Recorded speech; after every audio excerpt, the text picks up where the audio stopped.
Кратко видео за втората къщичка. Отдолу и отгоре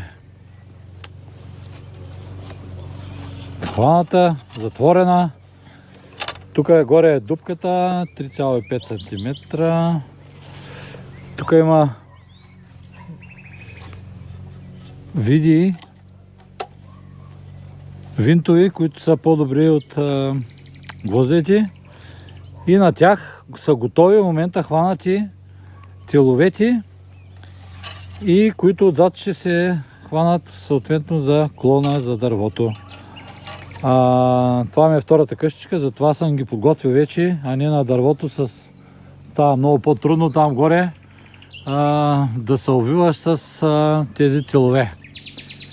И да пожелаем успех на начинанието номер 2 и на слуха. Чао!